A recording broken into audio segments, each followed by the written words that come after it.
Harish Rao counter ఇచ్చారు Bhuvanagiri MP Chamala Kiran కురెడ్డి. Harish Rao రోజు ఏదో ఒకటి మాట్లాడి కాంగ్రెస్ పార్టీని సీఎం రేవంత్ రెడ్డిని బద్నాం చేసే ప్రయత్నం చేస్తారని తెలిపారు. కేంద్ర మంత్రి భూపతిరాజ్ శ్రీనివాస్ వర్మ బ్రేక్ఫాస్ట్ మీటింగ్ పిలిస్తే సీఎం రేవంత్ రెడ్డి వెళ్లారన్నారు. దాన్ని హరీష్ రావు కావాలని వక్రీకరిస్తున్నారన్నారు. అయినా తాము బీజేపీ కుట్రలు ఎండగట్టామన్నారు.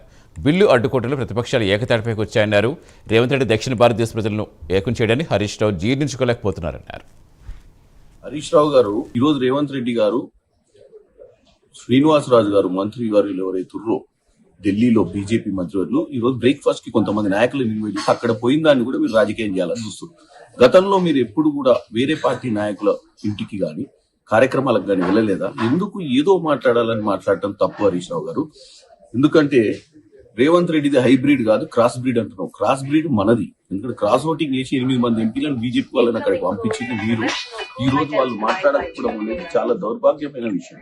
అది ఎందుకు మాట్లాడతలేరు? మీరు గెలిచి ఉంటే మీరు మాట్లాడతారు. ఎందుకు గెలవలేదు? అవయదానం చేసి ఎందుకు 8 మందిని గెలిపించారు? కేవలం కాంగ్రెస్ పార్టీని ఓడగొట్టాలనే కదా.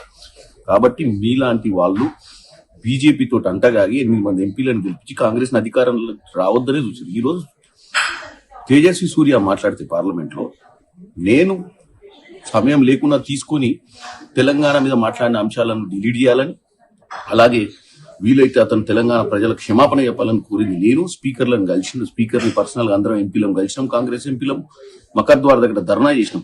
మీ ఎంపీలు 3 రాజ్యసభలు ఏదో చేసిరని గొప్ప చెప్పుకోవడం కాదు. ఈ రోజు మీరు మాట్లాడే ముందు, బీజేపీ వాళ్ళ గురించి మాట్లాడే ముందు మీరేందనేది అర్థం చేసుకోండి.